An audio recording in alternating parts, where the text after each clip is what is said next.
About an hour into the mess, wrestling with a collapsed stack of shoeboxes, I stumbled on it. A leather-bound journal, weathered and soft, like something you'd snag at a fancy Seattle bookstore to charm a barista who quotes Rumi. No title, no clasp, no owner's name. I figured it belonged to Emily. It had her vibe, sleek, artsy, probably packed with doodles or lines from novels I'd nod along to without reading. I cracked it open. No sketches. It was meticulous. At the top of the first page sat a tidy chart, columns etched in crisp, almost clinical handwriting. Name, job, time together, in bed, score, vibe, worth another round. I blinked hard. My brain scrambled. Maybe this was a gag, a character roster for some quirky screenplay she'd abandoned. But then I saw the names, real, familiar ones. I flipped through, each page a new guy, a new breakdown. There were ratings, 1 to 10, some with stars or excited scribbles, others with tiny hearts, and a few brutally blunt. Dull, won't shut up.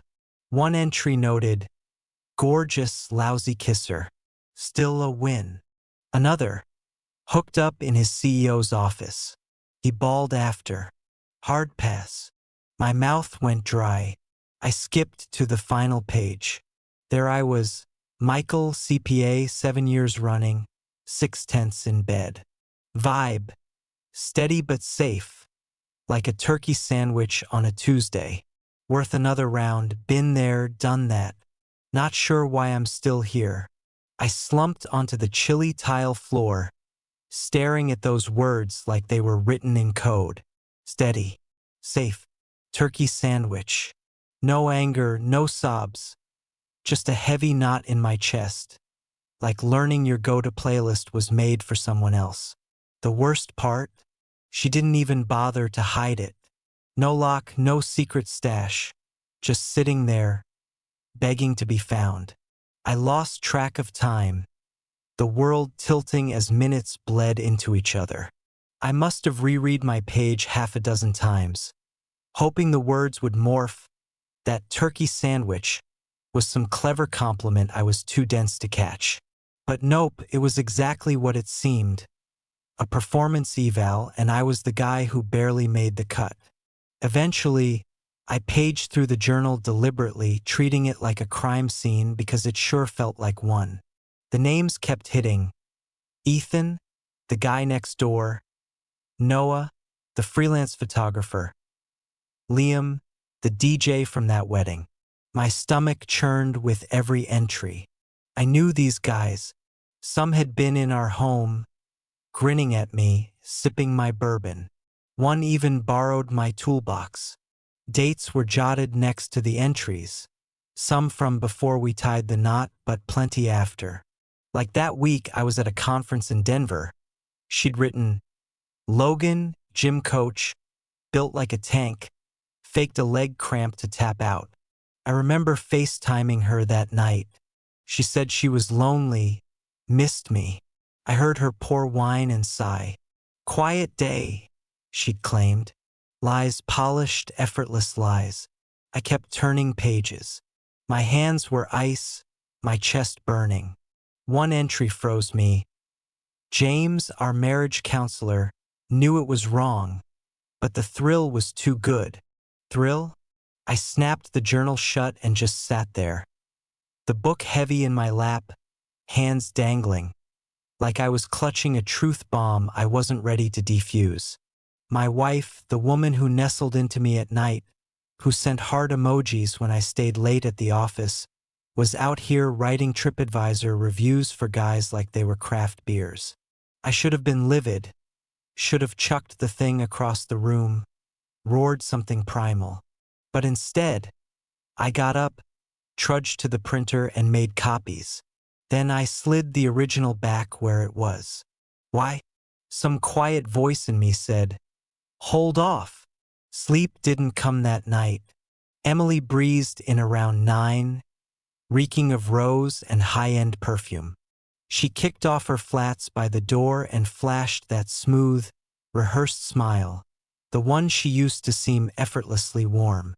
"Hey, honey," she said, strolling over to peck my cheek. "What did you get up to today?" I forced a grin.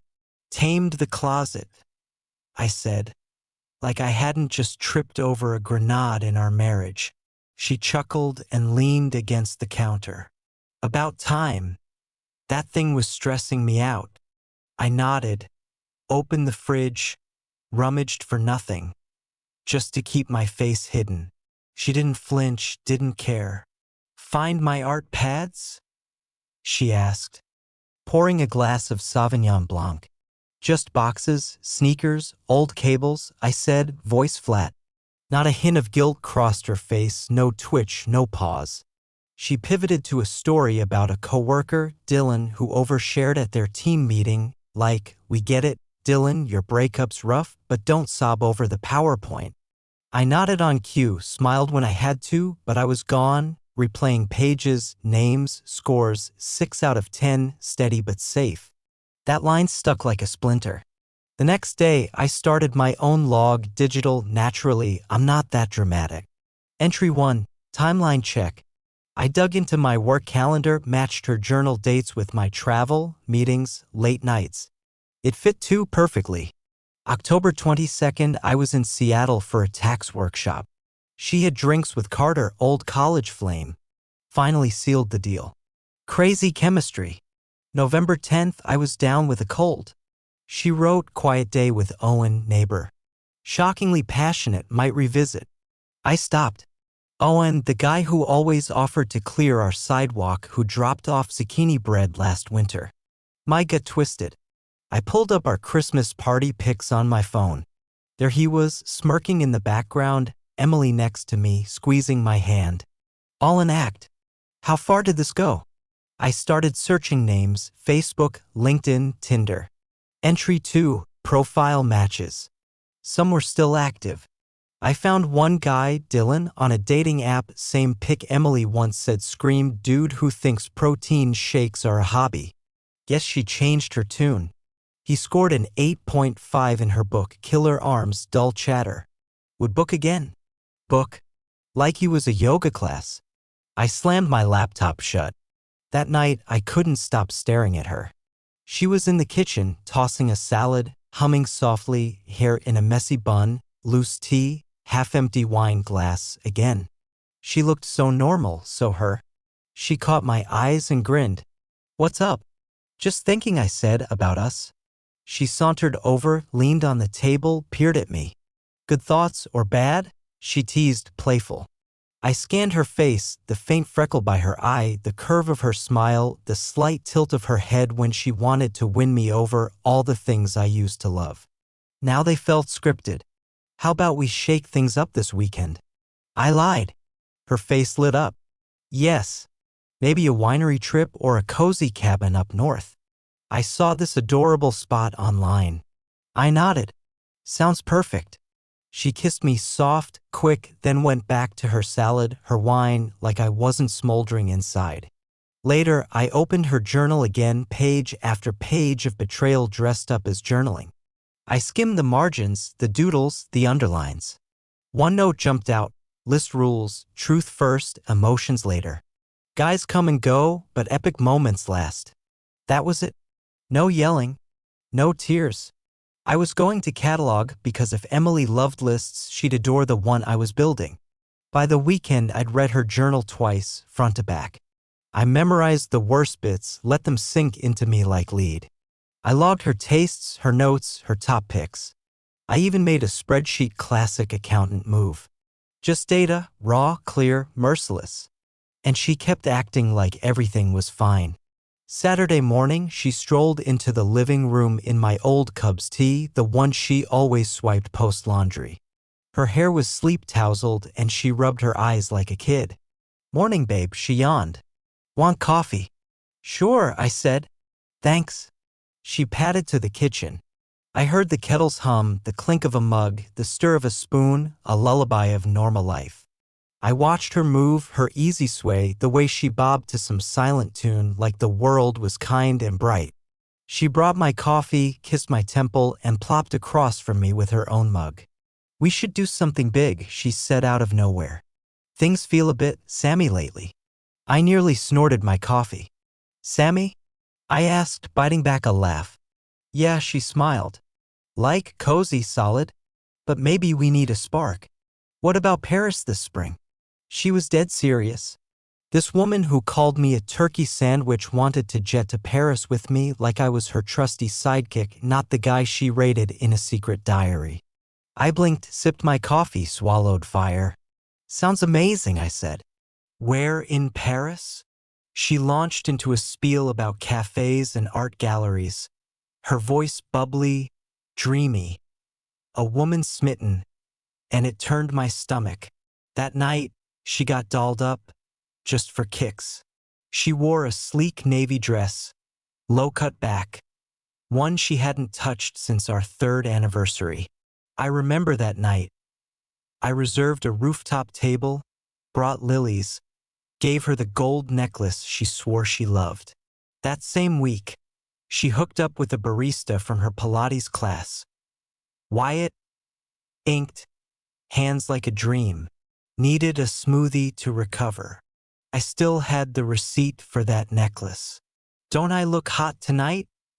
She asked, twirling in front of the mirror. I glanced up from my book.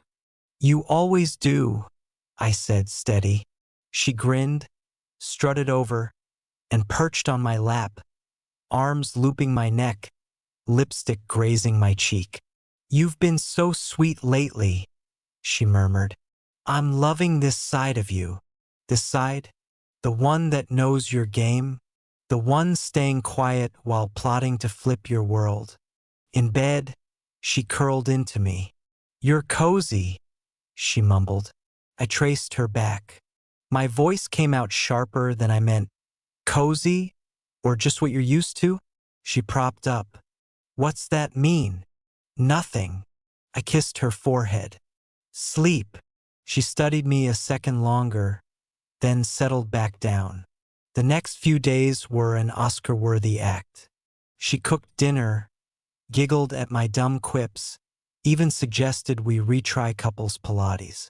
Pilates? The irony was almost too much. I said yes to it all, smiled, agreed, played the part. But I wasn't in the marriage anymore. I was dissecting it, analyzing her. Every word, every glance, every tell. It was all a show, and I was done playing the clown. So I got to work. I scanned her journal again, tidied my accounts, called a lawyer on the down low. No drama, because when the time came, I didn't want chaos. I wanted quiet and the sound of her life unraveling. It was a Wednesday. Emily had just wrapped a video call and wandered into the kitchen, barefoot, humming. I watched her from the dining table. She looked serene, glowing, like a woman content in her polished little bubble. She opened the fridge. Steak tonight, she called. Or that creamy pasta you love? I stood. No dinner. She spun, puzzled. Huh? Why not? Let's go out. Her eyes sparkled, lips curving. Ooh, swanky. What's the vibe? No vibe. I lied. Just want to spoil my wife. She melted. God, you're on a roll with this romantic stuff. I'm obsessed. Sure you are. I booked a table at her favorite spot by the lake. Soft lighting, white tablecloths, the whole deal. She wore a deep red dress that turned heads. I wore a suit, tie, even brought roses. It looked like a date night, just not the kind she thought. We sat, ordered wine. She chatted, I nodded. Her voice spilled out. Friends, gossip, the intern who types like she's mad at the world. Then I reached into my jacket. I know you love lists, I said, placing a slim black folder on the table. So I made one for you. Her smile wavered. She glanced at the folder, then at me. What's this? She asked, voice light but shaky, like she sensed the trap. I slid it closer. Open it. She paused, then flipped it open. Inside, a perfect copy of her journal. Every name, every score, every detail, neat and indexed. Her face went pale. "This is yours," I said. "Well, a duplicate. Original safe, don't stress." She stared at the pages, lips trembling. Then she slammed it shut. "How could you dig through my private stuff?" I tilted my head. "You mean the unmarked notebook you left in our shared closet?" She went silent. I leaned in, voice low, icy, controlled. "I read it all, Emily. Every entry, every doodle, every heart. Loved the bit where you called me a turkey sandwich." She swallowed, eyes darting. "Michael, you crossed every line when you slept with the therapist we hired to save us." Her mouth opened, soundless. "While I was pouring my heart out in sessions, trying to fix us, you were what? Rating his moves for your diary." "Please," she whispered, panic rising. "Not here." "Yes, here," I said, voice steady. "Right here, in your favorite spot, with your favorite wine. Because I want you to remember this moment." She reached out, maybe for the folder, maybe for me. I leaned back. "You didn't just cheat, Emily. You cataloged it like I was a side note in your little scrapbook, a data point, a fallback." Her eyes glistened. She glanced around, the candles, the diners, the hum of normal life. "Michael, I screwed up." "No, you chose." I stood, smoothed my jacket, dropped cash on the table. "You're not the only one who can keep track." She clutched the folder, desperate. "Don't share this with anyone." I leaned down, voice a whisper. "Why not? It's your masterpiece, right? Honest, raw, your personal saga." She flinched. I turned and left, no shouting, no scene, just steady steps and the weight of a woman realizing her diary was now a dossier. I didn't go home. I walked the lakeshore until my feet burned, the night air cutting through my shirt like it knew I'd shattered. Eventually, I checked into a generic hotel, beige walls, free muffins, no personality. I loosened my tie, sat on the bed, stared at nothing. My phone buzzed. "Emily, come home. We can fix this. I never meant to hurt you.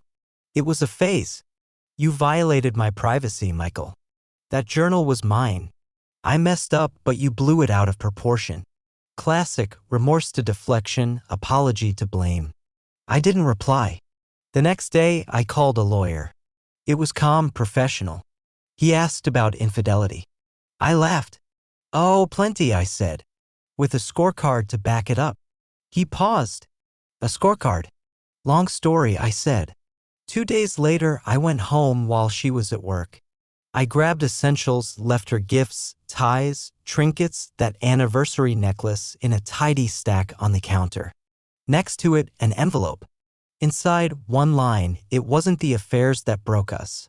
It was you thinking I'd never see, never care, never count." I signed my full name like I was quitting a job, which I was. Over the next weeks, she tried it all: texts, emails, voicemails that swung from sobs to jabs. "You bailed because you're spineless. You never heard me. You were too tame. I was trapped. Then, you were my rock. You didn't deserve this.